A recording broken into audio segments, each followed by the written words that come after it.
Yang relax dong.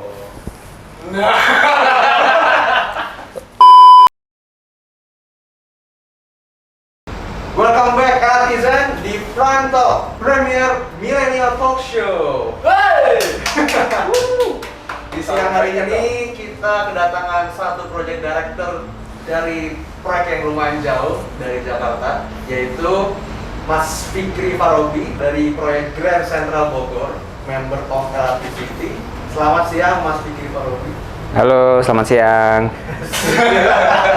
Kan harus nyantai kan? Iya, santai. Perkenalan dulu dong. Oke, halo Artisan. Apa kabar semuanya? Mudah-mudahan kita dalam kondisi sehat semua ya. Perkenalkan dulu, saya Fikri Farobi. Kebetulan di sini diamanahi lah sebagai project director-nya Grand Central Bogor. Nanti kita diskusi, ngobrol-ngobrol bareng-bareng lah di sini semuanya. IG-nya Mas Fikri apa nih Mas? Waduh, IG saya nggak aktif, cuma buat stalking doang misalnya. IG saya @fikrifarobi, ya disambung semua. Jangan lupa di follow, habis itu di blog. Nggak usah di follow, nggak apa-apa kok. Saya bukan influencer yang butuh follower banyak gitu. Oh, siap. Privacy banget ya. Kalau udah dewasa jawabannya beda. Hari ini kita bakal ngobrolin tentang tips sukses berinvestasi bagi kaum milenial. Kira-kira kenapa sih kita bakal ngomongin ini? Sebenarnya gara-gara kaum milenial itu takut ya sebenarnya Mas untuk investasi, apalagi di properti.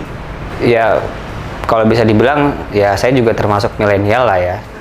Ya umurnya masih umur milenial, walaupun ya batas atas. Ketakutan investasi ya kalau buat saya sih, menurut pandangan saya mungkin beberapa milenial saat ini ada kategorinya lah, ada yang takut dengan investasi, ada yang belum ngerti, ada juga yang udah nekat buat investasi mungkin karena kondisinya saat ini kan memang informasi sudah banyak ya, baik sosial media, terus YouTube segala macam, bahwa instrumen-instrumen investasi itu sudah banyak orang yang share sebanyak itu gitu. Jadi otomatis milenial ini yang aksesnya justru lebih gampang untuk dapat informasi investasi. Justru sebenarnya banyak.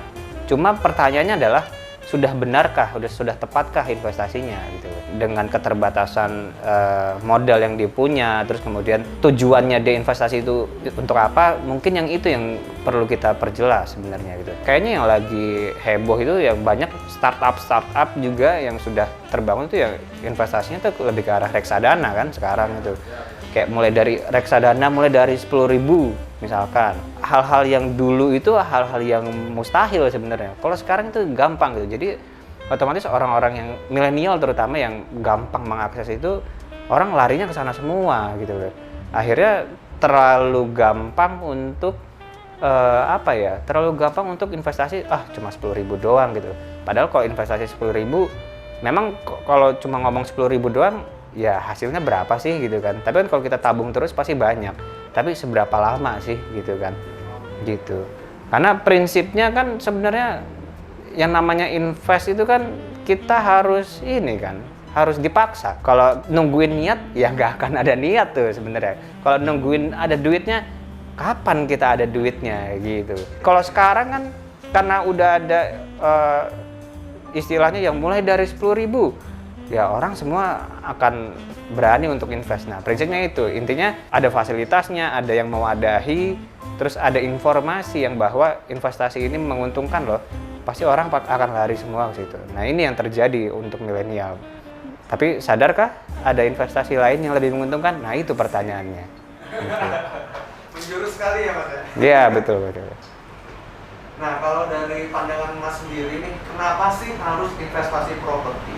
Padahal banyak elemen invest yang lainnya dan bahkan lebih mudah untuk dilakukan oleh kaum milenial. Menurut Mas kenapa? Ya, mungkin karena saya juga milenial ya. Saya paham bahwa kalau investasi properti itu mindsetnya harus punya duit banyak, keluar uang banyak untuk investasi properti. Karena properti itu kita tahu sekarang harganya sudah, apalagi yang area-area yang metropolitan ya, Jabodetabek, Bandung Raya segala macam, terus di Surabaya itu yang namanya properti, apalagi kalau kita ngomong landed, itu harganya udah fantastis gitu kan. Orang berpandangan bahwa dengan harga fantastis saya harus modalnya juga banyak. Akhirnya milenial itu larilah yang ke investasi yang cepat. Padahal investasi properti itu kalau kita telisik dari awal ya, itu keuntungannya sangat gede. Tapi memang satu hal, investasi properti itu nggak sehari 2 hari langsung untung, nggak sebulan 2 bulan langsung untung. Kita memang investasinya jangka panjang, butuh ya setahun lah 2 tahun untuk bisa merasakan keuntungannya gitu loh. Dari mana sih sebenarnya keuntungan properti gitu kan? Kalau misalkan kayak saham, terus emas, itu kan kita fluktuatif dalam artian ya nunggu kondisi ekonomi seperti apa. Naik ya bagus, alhamdulillah kita akan untung. Mungkin bisa jadi, iya jangka waktunya bisa jadi cepat, untungnya cepat, tapi ruginya banyak juga gitu loh. Iya, ruginya juga cepat ya, nggak usah jauh-jauh lah. Saya pun pernah merasakan itu gitu, pernah nyoba lah istilahnya di reksadana, terus emas itu bagaimana rasanya fluktuatifnya itu gitu loh. Kembali lagi reksadana, emas, segala macam saham. Ya kalau mau untungnya gede sama kok, modalnya gede gitu loh. Bener nggak? Kita ngomong untung 10% anggap setahun. Tapi kalau kita investasinya 1 juta ya nggak kerasa. Paling cuma keuntungannya cuma bisa buat beli kopi berapa hari sih gitu kan istilahnya. Ujung-ujungnya sama kok, kalau kita mau untungnya gede ya harus modal gede. Nah tapi kalau ini yang kaum milenial yang menurut saya investasi properti ini yang banyak informasinya kurang tahu, karena menganggapnya wah harganya anggap misalkan 500 juta 1 miliar, wah mahal ya gitu. Padahal banyak loh instrumen-instrumen yang kita investasi di properti itu murah gitu. Ya memang tergantung dari orangnya ya, maksudnya ada yang orang kemampuannya belinya sekian dengan cicilan sekian gitu loh. Nah informasi itu yang kadang-kadang sampai saat ini kita masih belum banyak lah ditangkap oleh kaum milenial. Gitu ya kenapa makanya milenial banyak yang belum ke properti. Padahal di properti itu ada 2 loh keuntungannya. Kalau kayak saham, reksadana gitu kan ngomongnya capital gain kan, betul kan? Kalau properti ada 2 menurut saya, capital gain udah pasti itu ya, sama yieldnya. Kita ngomong sewa. Kalau buat saya investasi properti itu ngomongnya ke arah sewa. Kenapa? Jangka panjang. Bisnis. Iya dong. Kalau kita langsung jual aset kita habis gitu loh. Ya keuntungannya hanya dirasakan hanya saat itu doang gitu loh. Tapi itu memang tergantung kebutuhan ya. Kalau kita lagi butuhnya cepat, uangnya gede, ya kita jual. Keuntungannya gede. Tapi kalau kita mau ngomongin jangka panjang, terus-terusan ya disewain. Bayangin, kita punya aset misalkan 500 juta harganya, terus kita sewain sebulan, setahun, 2 tahun, 3 tahun, 4 tahun, 10 tahun, gak berasa, itu sama loh, tapi nilainya sama gede, tapi terus-terusan ada. Nah itu yang milenial tuh nggak paham di situ, bahwa ada di situ. Kemudahan di setiap kesulitan. Ya betul bisa dibilang gitu lah gitu. Nah terus Mas, kalau kita lihat nih dari perkembangan pembangunan di Indonesia, investasi properti itu sebenarnya bagus nggak sih untuk di Indonesia? Saya udah dari lahir itu tinggal di daerah Tangerang Selatan. Itu saya melihat dari dulu perkembangan properti. Ya saya ngomong area kecil lah Tangerang Selatan. Dulu yang namanya beli rumah luas sekian, harganya sekian. Sekarang coba lihat. Bayangin, luas 36 aja itu bisa harganya nyentuh 1 M gitu. Itu kita ngomong landed. Bayangin, berarti kan kita ngomong properti naik, udah pasti. Gak mungkin. Kenapa? Kita ngomong sekarang antara kebutuhan dan supply and demand kita ngomong gitu. Demand-nya makin tahun makin banyak. Kenapa? Kelahiran makin banyak gitu di Indonesia. Bahkan pertumbuhan penduduk makin banyak, otomatis kebutuhan akan properti atau hunian itu semakin banyak. Tapi supply-nya apakah sebanyak itu? Nah itu pertanyaannya. Otomatis ketika kita ngomong ekonomi ya gitu, ilmu ekonomi, ketika supply itu lebih sedikit daripada demand-nya, otomatis harganya akan mahal. Bener nggak? Itu kenyataannya gitu. Jadi pasti yang namanya properti itu tanah, rumah, apartemen, ruko, itu udah pasti yang namanya properti harganya pasti naik. Nggak mungkin turun, jarang banget ada yang turun. Menguntungkan ya pasti karena harganya pun tiap tahun naik. Kondisi Covid kayak gini sekarang misalkan tetap naik kan, tetap aja gitu. Geliatnya properti memang sempat stagnan di awal-awalnya Covid.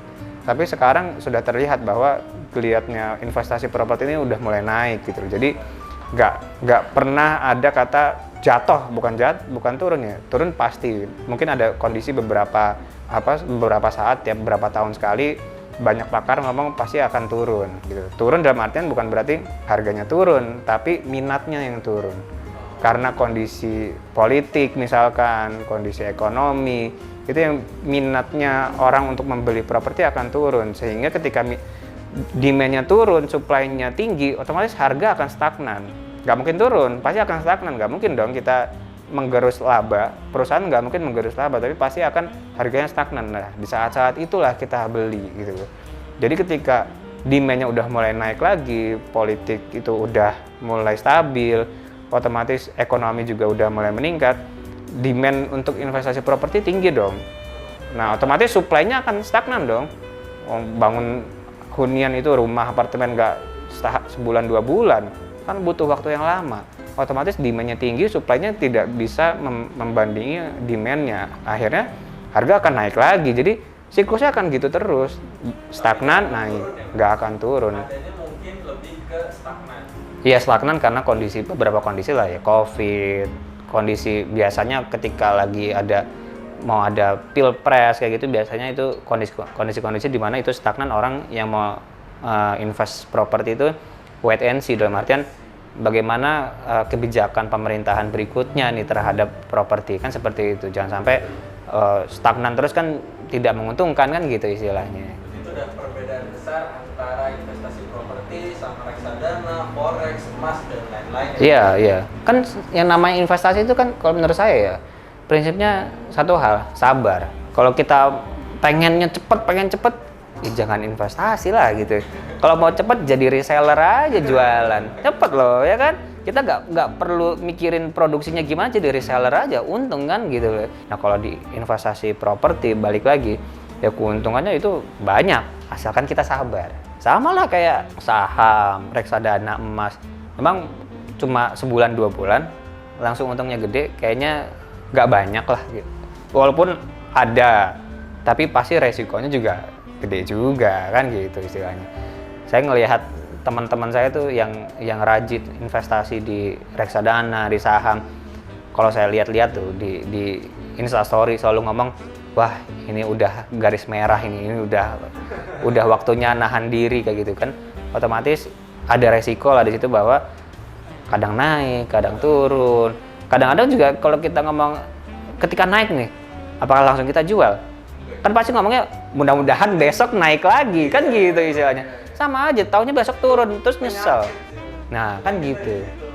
Kan gitu kan, orang yang stres kadang-kadang tungguin besok siapa tahu naik lagi nih, karena tren 3 hari ke belakang naik nih, ya taunya turun. Nah kan akhirnya timbul sama lah gitu, resiko yang sama gitu. Kalau properti kan udah pasti naik lah gitu. Pasti naik, harga tanah pasti makin mahal kan gitu istilahnya. Yang harus kita perhatiin apa sih Mas dari properti yang mau kita investasikan? Ya kalau di Indonesia ya, ini menurut pandangan saya, mungkin beberapa pandangan yang lain berbeda. Kalau kita ngomong investasi properti, yang pertama dicari pasti lokasi. Yakin, pasti lokasi, nggak mungkin kan ketika kita ngomong lokasi, kan kita kembali lagi tadi, investasi properti kan ada 2, mau dijual lagi atau disewakan. Kita ngomong lokasi, lokasi itu di mana? Kalau mau kita jual, siapa yang mau beli lagi gitu. Kalau mau kita sewakan, siapa yang mau nyewa di situ? Misalkan kalau kita jual, ya yang mau beli berikutnya itu orang-orang yang siapa sih? Yang kerja kantor di situ kah? Atau yang misalnya mau ngekos di situ? Atau yang karena di situ adalah dekat kampus? Kan kita harus lihat itu, siapa yang mau beli gitu. Kalau ada, belilah propertinya. Terus kedua, kalau sewa, siapa yang mau nyewa? Kalau gak ada yang nyewa, ya nggak menguntungkan. Otomatis kembali lagi ke lokasi kan gitu. Lokasinya di mana gitu loh. Worth it nggak dengan lokasi itu harganya sekian, kan kita bisa hitung-hitungan lah gitu. Terus kedua, kalau menurut saya yang paling kuat keyakinannya untuk investasi properti itu yang pasti developernya gitu. Ya, kalau developernya punya histori dulu selalu mangkrak bangunnya, pembangunannya selalu telat, ya kita juga kan khawatir, resiko itu kita gede gitu loh. Kita harus pilih-pilih lah yang histori developernya dulu baik. Walaupun ada juga yang developernya baru, tapi ternyata punya punya poin plus bahwa dia pasti menguntungkan itu ada juga. Jadi kita memang yang namanya investasi itu kan kita harus pinter-pinter memilih lah gitu, memilah dan memilih bahwa mana sih yang bagus, mana sih yang tepat, mana sih yang kurang gitu loh, mana yang bisa menguntungkannya gede, mana yang enggak, itu kan ya kita tinggal bisa memilah dan memilih lah. Ya sama lah kayak kita mau saham reksadana kan pasti kan kita ngomong prospektusnya kan, dulu setahun tuh kenaikannya berapa sih, selama year to date-nya berapa, year to year-nya berapa, misalkan kayak gitu kan kita bisa melihat itu kan. Pasti nggak mungkin kan kita ngomong wah year to year-nya turun 10%, kita belilah, kan nggak mungkin kan. Pasti ngomongnya yang mana yang year to year-nya yang gede gitu kan, yang gapnya besar pasti akan milih itu kan. Pernah turun atau enggak, pasti ngomongnya prospektusnya pernah naik gede setahun kan gitu. Menurut saya 2 poin itu sih yang paling utama ya, itu menurut pandangan saya karena saya udah beberapa tahun ini kerja di dunia properti, itu yang saya ngalamin lah gitu istilahnya. Lokasi dan Developer. Kalau faktor fasilitas dan konsep desain menurut Mas itu berapa persen sih impact-nya ke investasi kita sendiri di properti?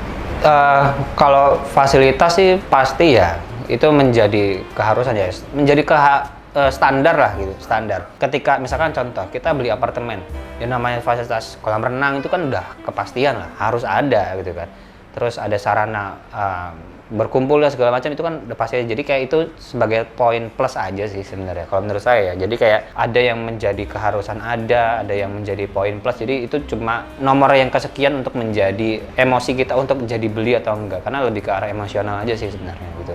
Ya kalau menurut pandangan saya loh ya itu sih. Karena ya gitu, karena prinsipnya kan semua developer juga akan melakukan hal yang sama gitu. Kalau bahwa standarnya ada kolam renang, ada ini, ya pasti akan melakukan hal yang sama. Pasti hitung-hitungan juga dong gitu loh. Kayak misalkan kita ngomong landed house, klaster kecil yang cuma 10 rumah, masa ya ada kolam renang, kan rugi juga kan gitu istilahnya kan. Pasti kan developer akan memikirkan itu juga gitu loh. Kan berarti otomatis ketika satu klaster cuma isinya 10 rumah, ada kolam renangnya, ya udah kita hitung-hitung lah pasti harganya mahal. Pasti gitu. Nggak mungkin kan di tengah kota Jakarta ada cuma 10 unit rumahnya, terus ada kolam renangnya, kira-kira harganya berapa? Kita bisa ngitung-ngitung lah gitu. Ya ngomong landed di Jakarta aja nggak ada kolam renang aja kita udah tahu harganya miliaran gitu. Apalagi kalau ada kolam renang, wah kita mikir-mikir lagi kan gitu istilahnya. Promo. Enggak, ini lebih ke Minum dulu boleh nggak? Haus ternyata ngomong banyak. sebelumnya Mas Fikri juga ada investasi di properti nggak? Oh ada dong. Kan saya ngomong Nggak di proyek sendiri kan? Apa di proyek sendiri? Ya di proyek sendiri sih. Oh nggak, di proyek sebelumnya. Oh di proyek sebelumnya. Proyek sendiri kok belum ya? Ntar dipaksa ya gitu ya. Reminder mungkin ini Mas. Oh Ini itu kata-kata paksaan. apa Mas? Itu yang menjadi intinya investasi yang tadi saya bilang kan di awal.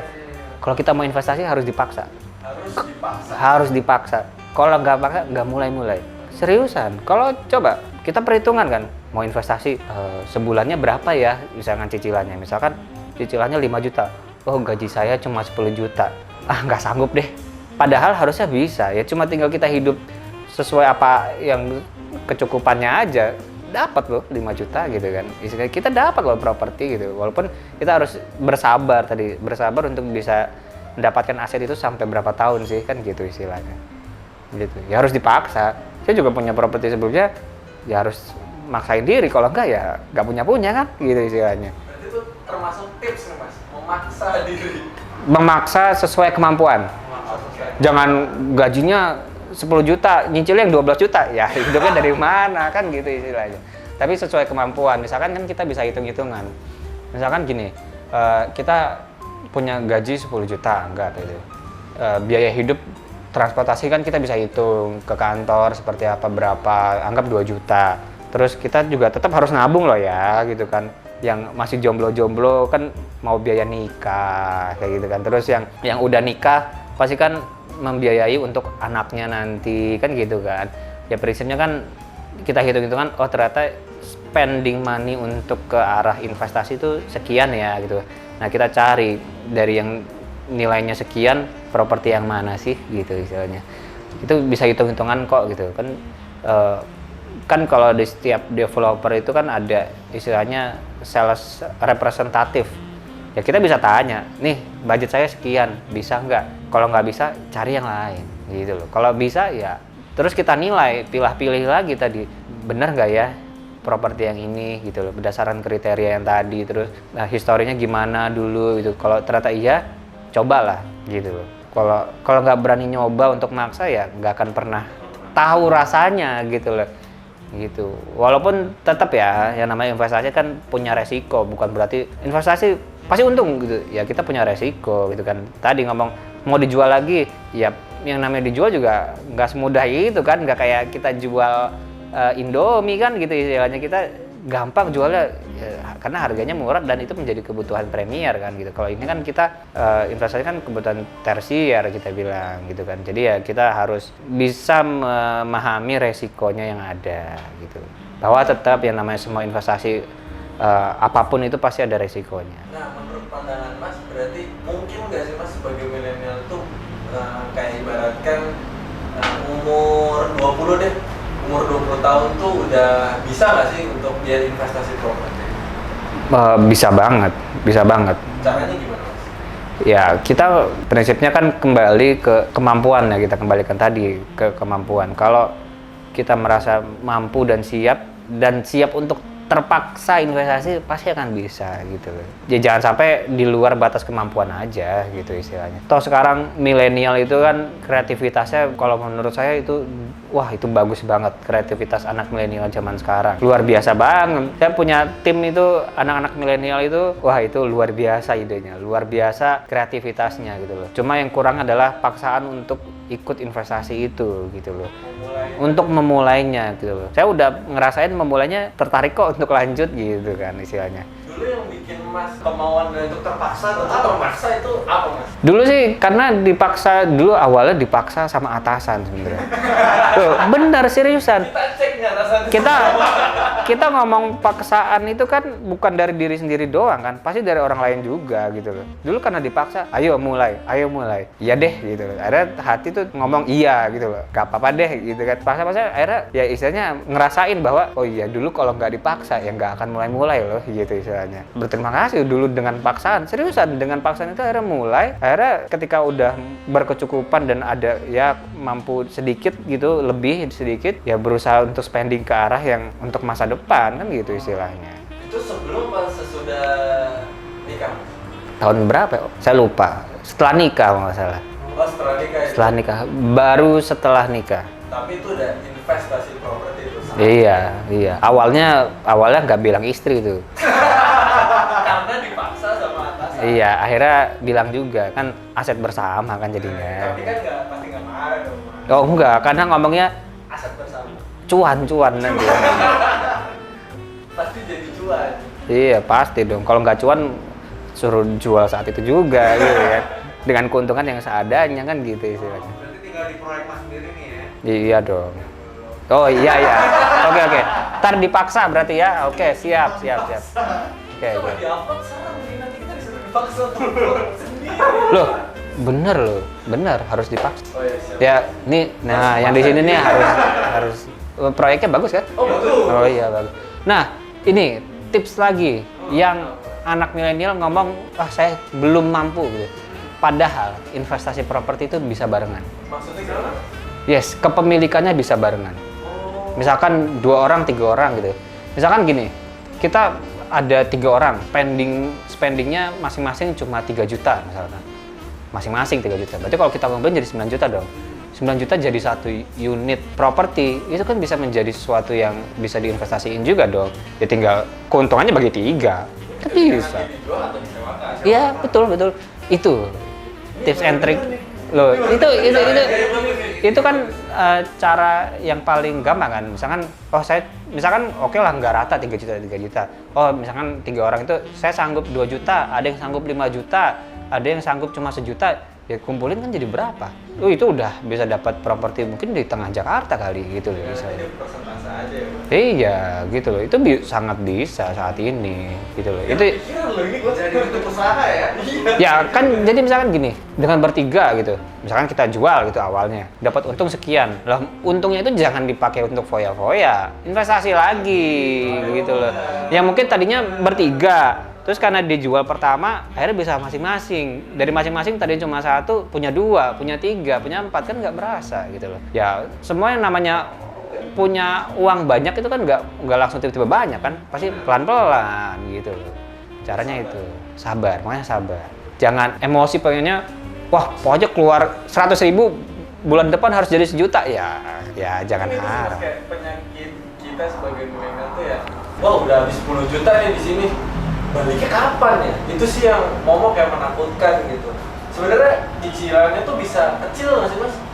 Wah bisa banget kalau ngomong cicilan kecil ya.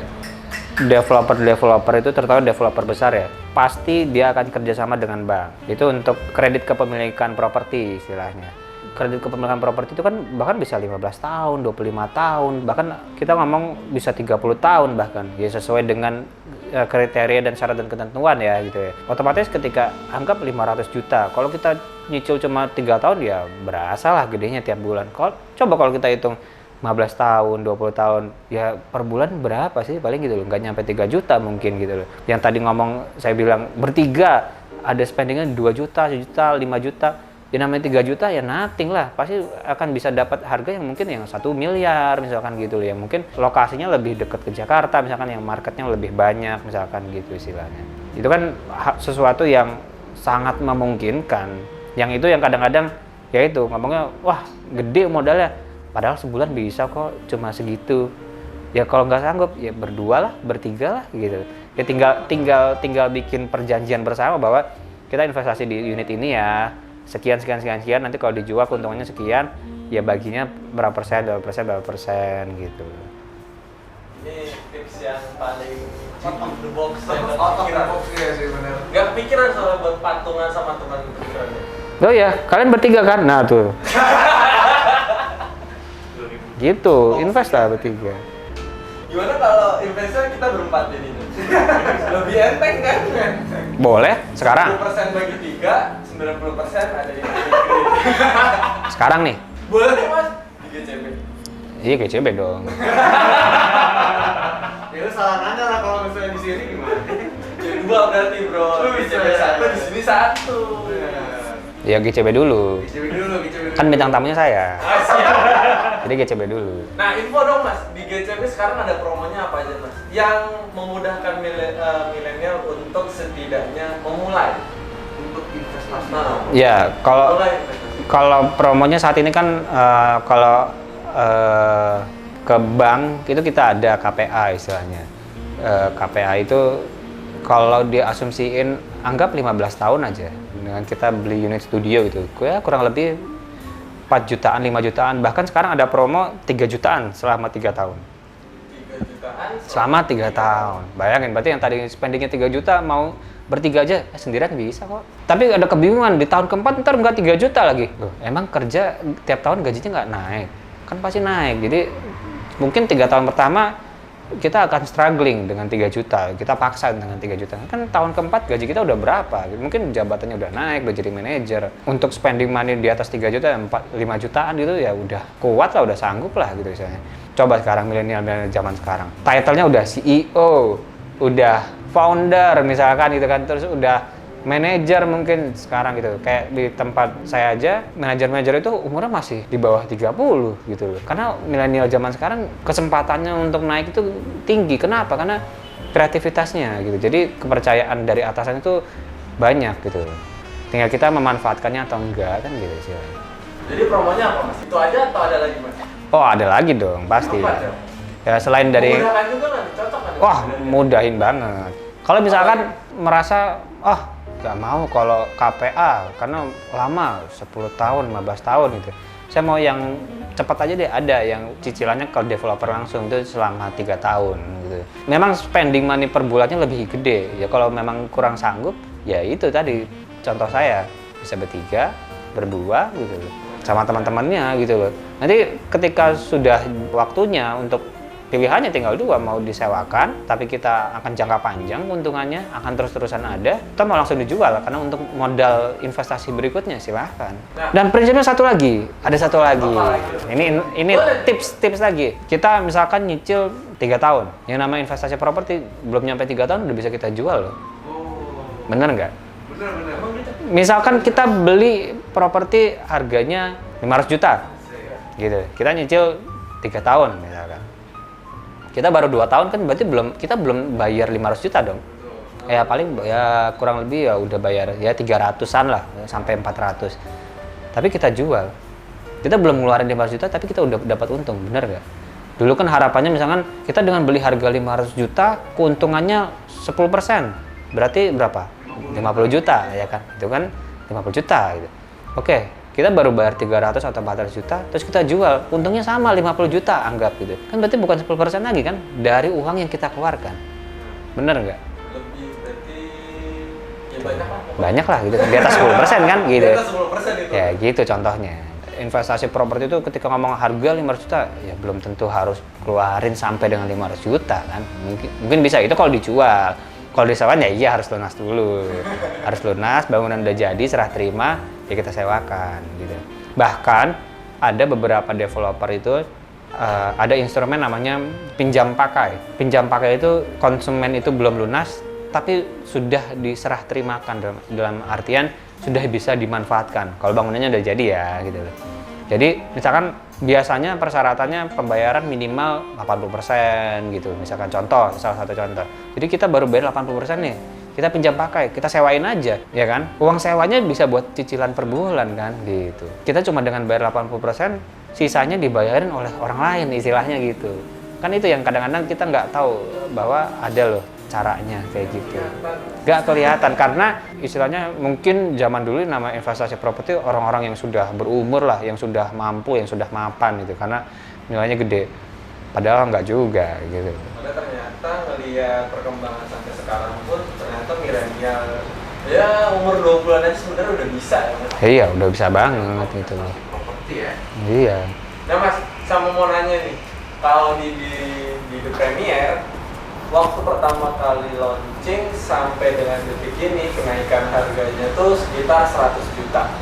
Sekitar 100 jutaan dari harga launching sampai sekarang. Kalau di GCB boleh tahu nggak Mas kenaikan harganya berapa? Jadi kayak ngasih gambaran ke manajemen ini tuh bener-bener bakal untung gitu. Di GCB kan belum setahun ya setelah launching. Launching itu kan bulan Agustus 2020. Sekarang kan bulan Maret ya. Kalau di GCB sih selama sebelum setahun itu kenaikannya kurang lebih di 6%. Itu udah lumayan dalam kondisi COVID lah ya. Iya, gitu. apalagi nggak COVID kan? Iya gitu. Ya mudah-mudahan sih kondisi COVID-nya segera selesai, COVID udah segera hilang.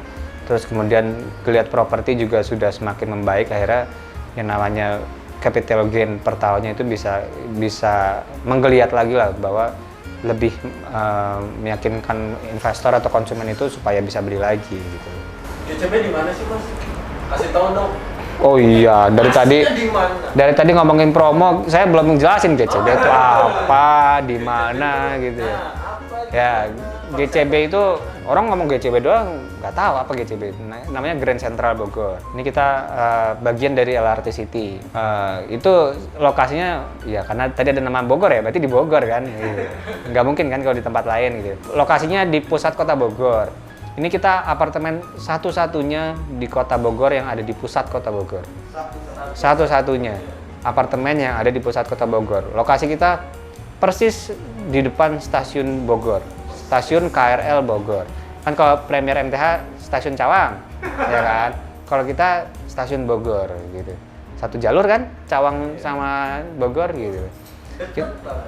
Selangkah doang. Kita punya tagline selangkah dari stasiun Bogor. Kita selangkah dari stasiun Cawang. Ya gitu, jadi ada di pusat kota Bogor, pas persis di stasiun Bogor. Kita juga dekat dengan Kebun Raya Bogor. Otomatis di situ adalah area wisata yang akhirnya bisa kita tangkap untuk misalkan untuk kita sewakan harian, mingguan untuk orang yang wisata ke situ gitu loh. Cara lokasi kita juga deket dengan pintu tol Bogor, jadi orang yang mau mobilitas menggunakan kendaraan pribadi untuk ke arah Jakarta misalkan untuk melewatin tol Jagorawi itu sangat mudah, sangat dekat. Jadi di sekitarannya juga sudah menjadi area yang hidup ya. Jadi ngomong nanti punya apartemen mau apa-apa susah. Di situ areanya karena sudah hidup, jadi ada area komersial area di situ. Kebutuhan apapun sudah bisa terpenuhi di situ sebenarnya. Jadi gimana Mas Agi? Kesimpulan dari pembicaraan kita yang santai-santai ini tentang investasi properti bersama Bapak Project tercinta kita. Jadi sebenarnya dari ngobrol-ngobrol santai kita pada hari ini bisa disimpulin sebenarnya buat kaum milenial itu udah saatnya nggak takut lagi untuk invest di properti. Dan tips yang paling menarik tadi adalah Patungan. bisa patungan, Nah, itu bro. gue juga baru tahu, Iya. bro.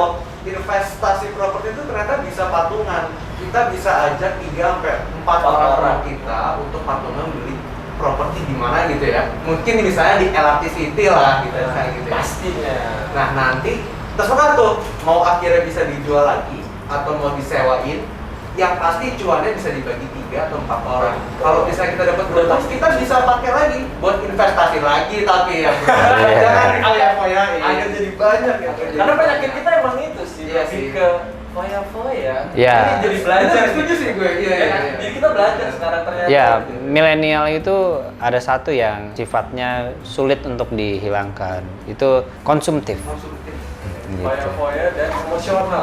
Dulu kalau dengar cerita orang tua gitu ya, zaman dulu gaji itu paling berapa juta sih, tapi orang tua udah bisa punya rumah, udah punya kendaraan gitu kan. Kadang beli tanah. Iya, kadang punya tabungan tanah hektar-hektar gitu, punya sawah gitu. Kok bisa gitu? Ya karena orang zaman dulu mungkin akses untuk konsumtifnya agak sulit. Jadi untuk konsumtif memang agak susah gitu. Contoh lah gitu, sekarang makanan yang fast food, junk food kayak gitu sekarang udah di mana-mana gitu loh. Sangat mudah. Apalagi difasilitasi oleh ojek online yang tinggal buka handphone datang gitu kan. Otomatis konsumtif itu ya sudah sangat mudah sekarang gitu. Ya, kita punya tantangan di situ bahwa kaum milenial sekarang tuh terlalu sering konsumtif. Jadi misalkan ya itu untuk mengatur keuangan untuk spendingnya berapa untuk investasi itu habis untuk yang konsumtif itu. Sekarang ya beli kopi gitu kan yang harganya ya cukup lumayan gitu kan. Coba kalau kita hitung, anggap beli kopi sehari 50.000, sehari kerja 20 hari anggap 50.000 kali 20 aja udah berapa? Sejuta kalau kita tabungin selama setahun udah 12 juta, ya kan? Itu kalau baru ngomong spending dari kopi doang gitu kan. Belum yang lain gitu, belum oh yang sekarang bukan baju, sepatu. Oh iya. Bayangin. Sneakers, Iya. Sepatu 30. Ngelihat temennya, wah Air Jordan gitu. Wah, besok saya juga kan gitu. Waduh, nggak sanggup nih. Kartu kredit nyicil kan gitu istilahnya. Konsumtif Kredit kan. online. Kredit online sekarang Kredit banyak. online aja bisa ya. Ya iya. Investasi properti nggak bisa. Gila lah. Masuk Pak Eko. Ya itu menjadi tantangan yang makanya tadi istilahnya kalau mau investasi harus dipaksa. Kalau enggak ya mau kapan. Itu benar. Tips yang terakhir tadi, Yep. investasi harus dipaksa, kalau enggak mau kapan. Iya. Paling terakhir itu aja. Udah nih. Terima kasih. Terima kasih kepada Mas Fikri Farobi yang udah jauh-jauh dari Bogor untuk jadi narasumber dari Prime Talk Premier Millennial Talk Show Episode 2. episode 2. Sampai jumpa lagi Artisan di episode yang berikutnya. Yeay. Thank you. Jatuh. Saya tuh udah gini, udah